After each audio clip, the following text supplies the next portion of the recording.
Na Rádio Bandeirantes, eleições 2022. São 9h03 e a gente volta a falar sobre eleições 2022 aqui no Jornal da Bandeirantes. Gente, nós estamos levando ao ar uma série de entrevistas com candidatos ao Senado pelo estado de São Paulo. Nesse ano, uma vaga para senador, 8 anos de mandato.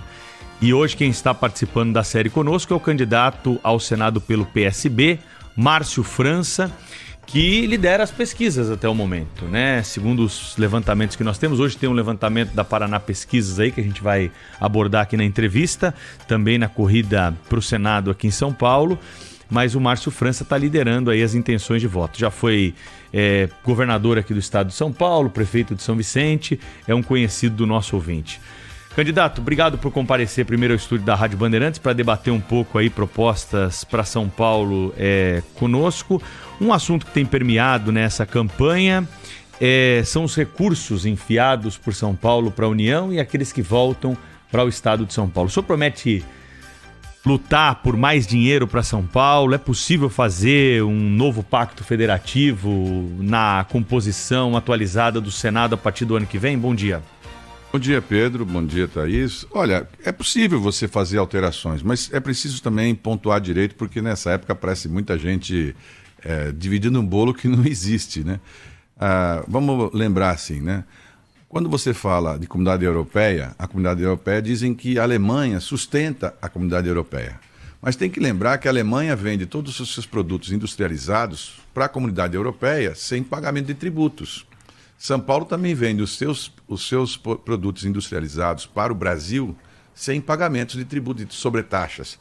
Se nós fôssemos um país separado, São Paulo não conseguiria vender como vende para todo o Brasil. Então, o Brasil é o principal consumidor de São Paulo, né? O que você tem que fazer é mudar completamente o formato do ICMS.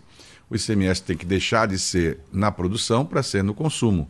Aí você vai ter o Nordeste, por exemplo, que tem bastante consumo, que ele possa ter a arrecadação dele superior. Porque nós temos muito orgulho aqui em São Paulo de termos investido muito em pesquisa, ciência, tecnologia. As nossas universidades públicas, né, elas têm 450 mil alunos, USP, Unicamp, Unesp, Univesp, né, são as principais.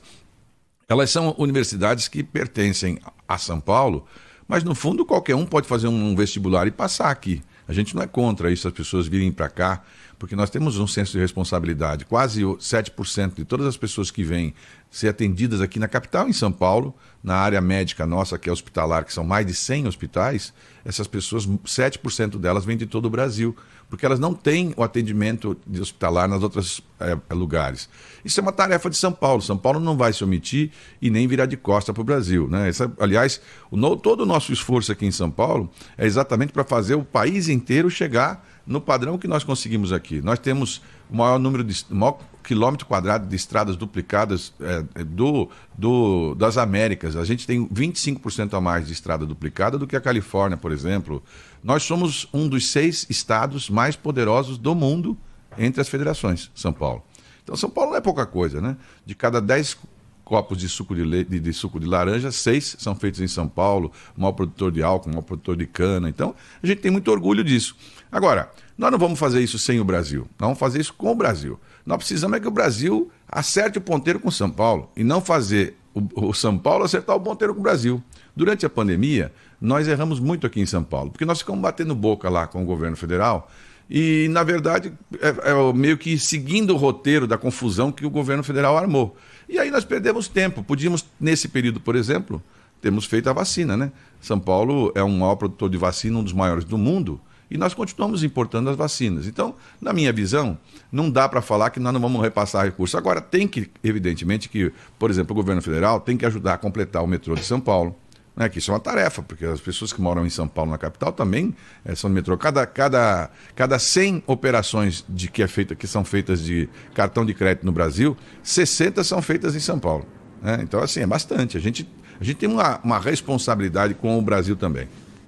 Candidato Márcio França, candidato ao Senado pelo PSB por São Paulo, está hoje aqui no estúdio da Rádio Bandeirantes, nessa nossa série de entrevistas. Deixa eu aproveitar então, candidato, já que o Pedro citou essa pesquisa, é a pesquisa do Instituto Paraná, que está sendo divulgada hoje, ouviu 1.880 eleitores no estado de São Paulo em entrevistas presenciais. 76 municípios abrangidos entre os dias 4 e 8 de setembro. Na corrida ao Senado, Márcio França tem 31,2% das intenções de voto, Marcos Pontes 16,4%, Janaína Pascoal 9,8%, Aldo Rebelo 2,8%, Edson Aparecido 2,8%, Ricardo Melão 1,2%. Não sabem ou não responderam 17,4%, brancos e nulos 15,9%. O que eu queria perguntar para o senhor é o seguinte: nos últimos tempos, a definição de até onde cada poder pode ir é cada vez mais discutida, não é? O Supremo Tribunal Federal é acusado de legislar, o Poder Legislativo é acusado de executar o orçamento, o Poder Executivo é acusado de legislar via decretos, e aí todo mundo fica confuso, não é? Até onde cada um pode e deve ir. Eu queria saber como é que o senhor vê hoje essa divisão de poderes entre os três poderes e, se for eleito senador, qual que vai ser a sua atuação para pacificar essa história? Sabe daquela... tem uma expressão que se fala, né? Em casa que falta pão, todo mundo grita e ninguém tem razão. O que acontece é que o fato de você ter uma omissão gera uma ação indevida de alguém. Muitos assuntos... Por exemplo, quanto tempo você já ouviu falar sobre, por exemplo, legalização de aborto, sobre liberação de drogas, sobre, enfim, tantos temas polêmicos, né? Redução de maioridade penal. Enquanto quem tem que decidir não decide, que é o parlamento, o que acontece é que a pressão popular vai empurrando o Supremo a fazer uma decisão antecipada, porque tem coisas que são meio óbvias. Por exemplo, como é que você vai justificar para uma mãe de uma criança autista que ela, com um tratamento do extrato da cannabis, que a gente comumente chama de maconha, mas ela é uma planta e ela tem uma produção química lá dentro. E aquele tratamento faz a criança ter muito menos espasmos quando quem tem esse tipo de doença. Que ela não pode comprar aquilo se o mundo todo vende isso. Ela não aceita. Ela vai buscar alguma alternativa jurídica, geralmente uma liminar, para buscar... Porque o que deveria acontecer? O parlamento tinha que votar. Se não é possível que alguém ache que nós vamos deixar crianças morrerem porque não vai se usar a substância, porque a substância está contaminada pelo diabo. Quer dizer, não é possível. Então, assim, nós precisamos votar. Agora, tem grupos que falam, não, é melhor não votar porque vai me expor. Eu não quero... Então, muitas vezes o que você não vê acontecendo no Congresso é porque as pessoas não querem se expor. Não é? Por isso que falam que se você conhecesse como faz salsicha ou como se faz lei, você não comia nem salsicha e nem cumpria a lei. Porque, assim, parece tudo muito enrolado, mas não é. É que essa enrolação, às vezes, é a maturação de um tema.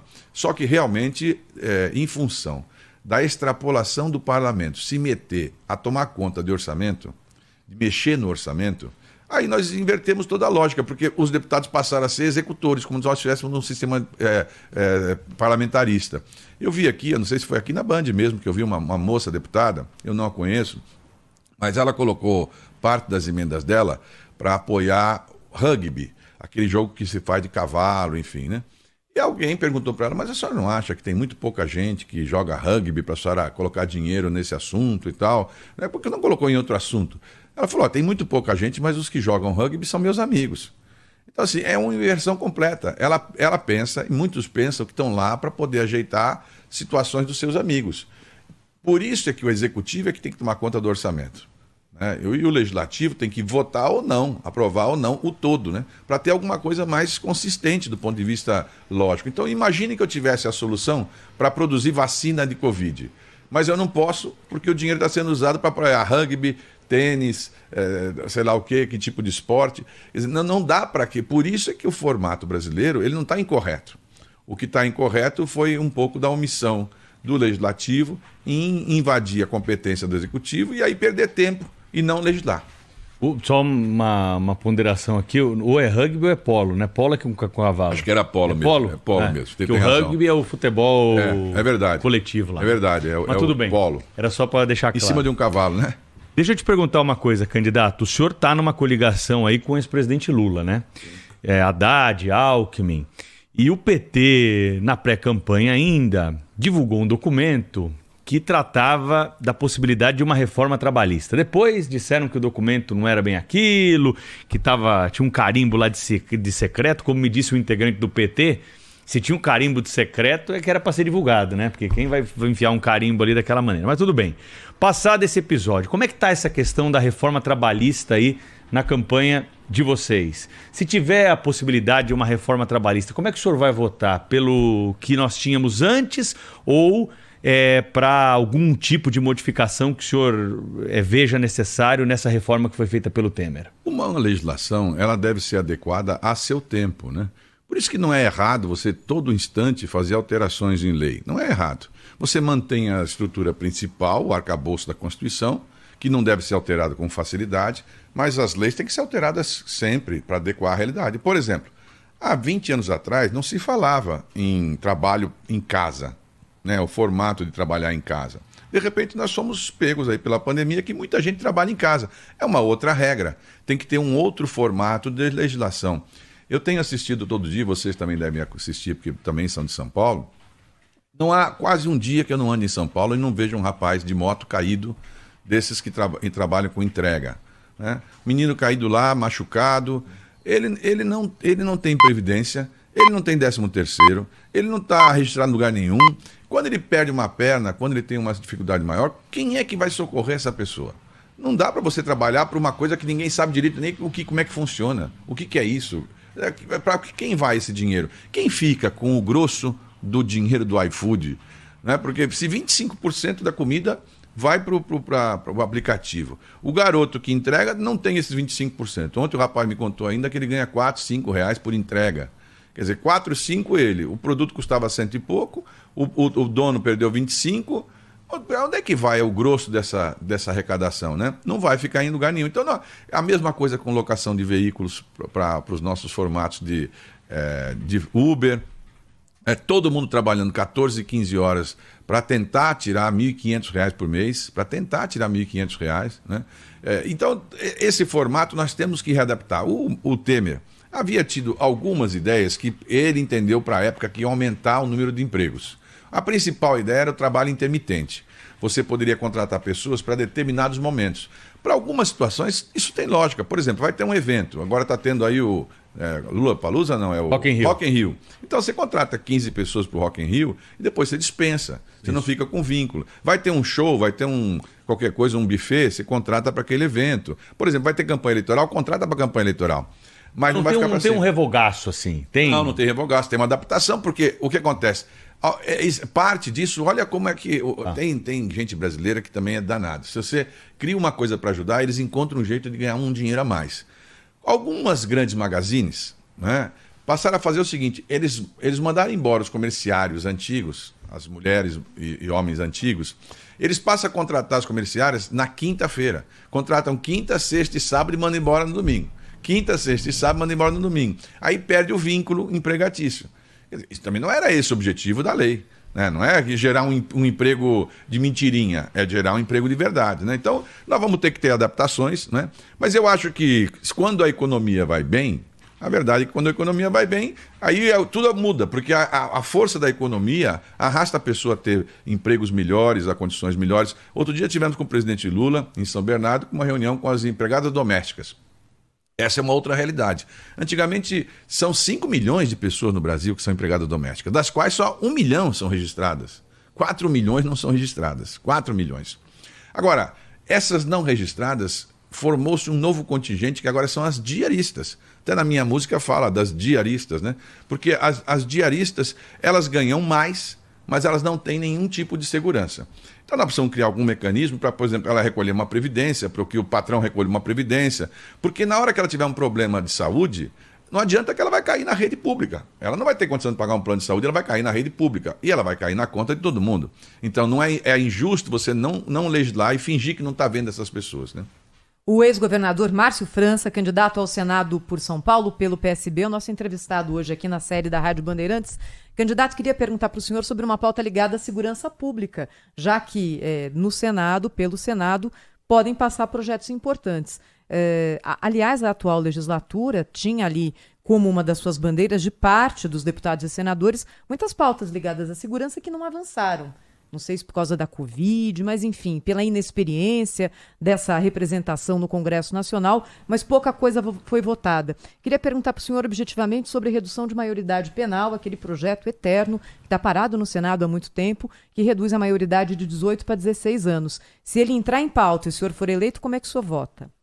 Eu votei contra, inclusive, uma vez. O que eu sou favorável e a proposta de lei era minha, e que inclusive foi aprovada na Câmara e no Senado, e na época o presidente Lula inclusive vetou, era a possibilidade de que quem infringe quando menor de idade, se voltar a infringir com maior de idade, agrava a pena. Reincidência. Então, reincidência. Porque senão a pessoa, quando chega aos 18, zera tudo para trás e acaba sendo injusto, porque na minha visão, se ele cometer um crime com 17, grave, né, aí ele vai ficar até, 18, 21, depois ele volta e comete outro crime, aquilo tem que pesar na sentença do juiz. Um jovem de 16 hoje não tem a compreensão que um de 18 tem. O senhor anda o estado inteiro aí, tá vendo, vê esses crimes bárbaros aí que a gente transmite aqui na rádio, às vezes praticado por menores. Eles não têm a mesma consciência dos maiores de idade, candidato? Difícil, assim. 14 tem, 15 não tem? 16 tem, 15 não tem? Tem também. 14 tem? Talvez tenha. Mas o problema nosso é o seguinte, é uma questão matemática. Nós já estamos com, aqui em São Paulo, 230 mil presos. Acho que caiu agora para 207 mil presos. Nós gastamos, que eu falo, o Estado gasta 5 bilhões de reais por ano com presos. Quantos presos nós vamos prender mais aqui no Brasil? Lembra, nós temos a Fundação Casa, por exemplo, que faz um trabalho de recuperação de jovens. Os meninos internados na Fundação Casa não é brincadeirinha ficar lá, quer dizer, é uma coisa de verdade, é compulsivo, você tem, só quem não conhece pode achar que a Fundação Casa é uma fundação onde a pessoa não pode sair, né? Sabe quanto custa cada menino lá dentro? 15 mil reais por mês. Não tem muito mais sentido você oferecer uma chance para um garoto de 16, 17 anos de ter uma primeira oportunidade de um emprego?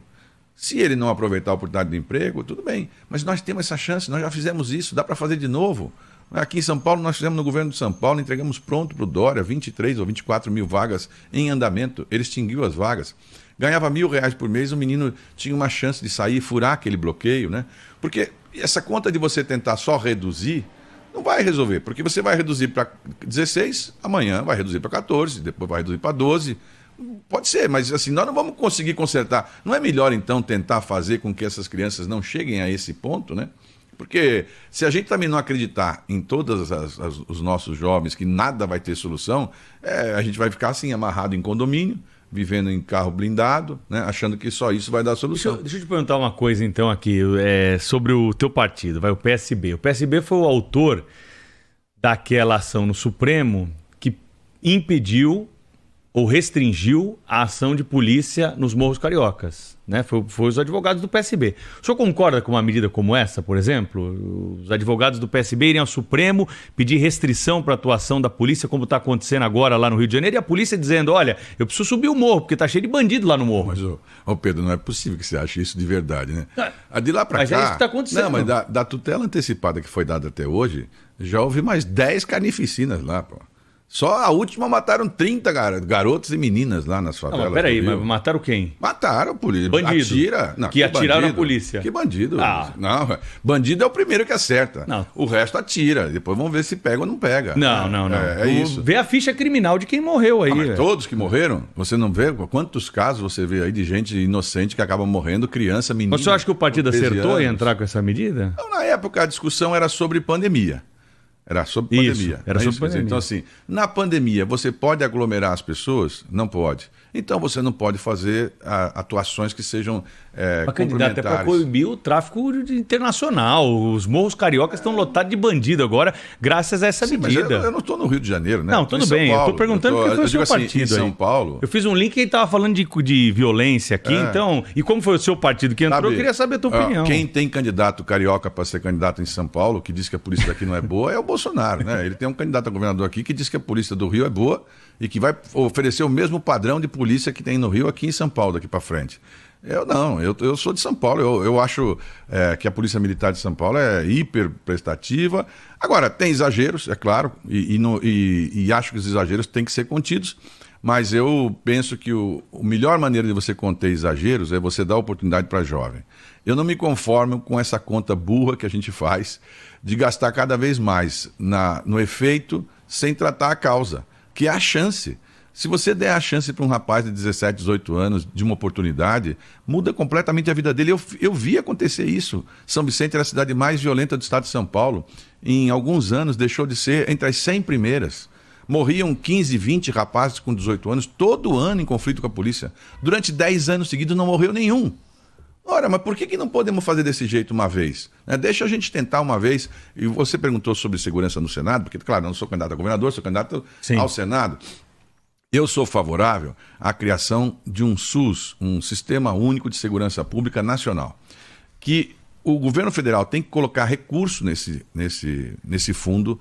Da onde virá esse recurso? Provavelmente, na minha sugestão ao presidente Lula, que ele use a nova arrecadação que vai ter a partir da aprovação do jogo, que já foi feita.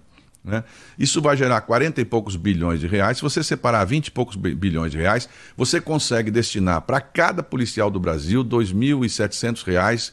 Policial do Brasil receberia R$ 2.700 a mais a título de indenização do SUS nacional. Porque a tarefa de drogas não é uma tarefa dos policiais militares. É uma tarefa que deveria ser de origem da Polícia Federal. Drogas e entorpecentes é a Polícia Federal. Mas como a Polícia Federal é muito pequena, fica a cargo dos policiais militares, civis e também, às vezes, até de guarda municipais. Se a gente criasse alguma forma de incentivar o policial, porque você tem razão. O Bolsonaro falou muito de segurança pública e ele tem o sistema lá, porque ele é militar, então ele sabe as patentes, como é que faz continência, enfim. Mas para a Polícia Militar do Brasil, o Bolsonaro não ajudou em nada. Ao contrário, ele aumentou foi a arrecadação através da Previdência, que os policiais aposentados não pagavam e passaram a contribuir com a Previdência. Então, não teve um benefício financeiro. Quando a pessoa fala que o Bolsonaro favoreceu o militar, é preciso lembrar que ele favoreceu os militares, oficiais militares do Exército, Marinha e Aeronáutica. General, tenente-coronel, almirante, esses estão felizes. Mas vai perguntar para um cabo, para um sargento do Exército, da Aeronáutica ou da Polícia Militar se ele teve alguma vantagem de salário com o Bolsonaro. Não teve. Então, assim, e quem opera a segurança real são essas pessoas que estão na ponta da linha. Candidato, para a gente terminar aqui a nossa conversa, o senhor é candidato ao Senado por São Paulo, uma casa legislativa que tem ali, entre as muitas funções que são colocadas pela Constituição, fazer a representação dos estados na Câmara Alta. Se eleito, qual que é o papel que o senhor vê do estado de São Paulo e como é que o senhor vê hoje o papel de São Paulo na federação? O senhor apresentaria algum projeto em relação a isso? Acho que o principal papel de São Paulo é ajudar o Brasil a ser conduzido, né? São Paulo sempre foi locomotiva, não tem vocação para ser vagão. Infelizmente, os últimos 4 anos aqui em São Paulo, nós voltamos a ser vagão de uma confusão nacional. Por isso que morreu mais gente em São Paulo do que no resto do Brasil, morreu mais gente no Brasil do que no resto do mundo. Então, ninguém acertou. Só que aqui, como eu disse, nós temos muito investimento em pesquisa. Então, ajudar o Brasil a esse formato. Vou dar só uma sugestão rápida aqui para vocês lembrarem. Quando eu fiquei no governo 8 meses, a gente deu vida a uma universidade chamada Univesp, Universidade Virtual de São Paulo. Ela tem cursos de engenharia, matemática, pedagogia. Os professores são da USP, Unicamp, Unesp. Esse mesmo curso está disponível para o Brasil inteiro. Qualquer um pode fazer um curso de engenharia da USP estando lá no Acre ou estando lá no Chuí. E por que a gente não fez isso para permitir que as pessoas, em vez de terem que vir para São Paulo para poder fazer a sua faculdade, façam as faculdades remotas em cada um dos lugares, usem o que nós conhecemos aqui em São Paulo, tecnológico, da Paula Souza com FATEX e ETEX, nos seus próprios estados. Essa é uma contribuição de São Paulo para o Brasil. Agora, faltou articulação política porque nós passamos o tempo todo discutindo, como desde ontem, a história do brocha no brocha, as coisas que, sinceramente, são menos relevantes para o Brasil. E nós deixamos de ter. Eu ontem estava numa região que é uma grande produtora de laranjas, citros. São Paulo responde por a maior parte do suco de laranja do mundo é de São Paulo. Nós somos o segundo produtor do mundo em São Paulo. Só perdemos para a China. E nós estamos com um problema grave que já atingiu a Califórnia, que perdeu toda a produção de laranjeiras por conta de uma nova praga que surgiu. Ela já está em São Paulo, já tem 25% dos pés contaminados e nós continuamos sem investimento na pesquisa. Então, assim, nós perdemos o foco das coisas mais importantes e construímos focos de coisas que, embora sejam relevantes, mas são pautas meio identitárias, cada um que tem o seu, se você quer ser de uma religião, da outra. Sinceramente, não é uma coisa que o Estado tenha como compromisso. Agora, gerar emprego, tirar as pessoas dessa situação de miséria que nós estamos vivendo, isso é obrigação de todo mundo e, claro, um senador faz diferença. Quero lembrar a todos, né, que, do ponto de vista nosso aqui, se as pessoas estão num campo político, se as pessoas optaram por um campo político, eu represento esse campo político aqui em São Paulo com o presidente Lula, com o Haddad, mas eu não me sinto inimigo dos outros. Se a pessoa quer votar Bolsonaro, Janaína Pascoal, enfim, que pensam da mesma maneira, acho que é correto que pense dessa maneira, entendeu? Eu imagino só que dá para fazer as coisas com um mínimo de cordialidade, de convivência, né? Para não ter essa maluquice que nós estamos vivendo hoje. Candidato ao Senado pelo PSB por São Paulo, Márcio França participou da nossa série de entrevistas aqui com candidatos ao Senado por São Paulo no Jornal da Bandeirantes, gente. Candidato, boa sorte, obrigado pela presença aqui, até uma próxima. Obrigado, lembrando a todo mundo que meu número é 400, né? Porque senão confundem tudo aí com essa história. E o voto do senador é o terceiro na ordem das coisas aí, né? Muito obrigada, candidato. Lembrando também que outubro é mês de debate na tela da Band na Rádio Bandeirantes, com as datas já definidas, hein? Debate para presidente da República, 9 de outubro, domingo depois do primeiro turno, se houver segundo turno, é claro, e para governador do estado, claro, também se houver segundo turno, na segunda-feira. Então, dia 9 e dia 10 são os dias dos debates na tela da Band e na Rádio Bandeirantes.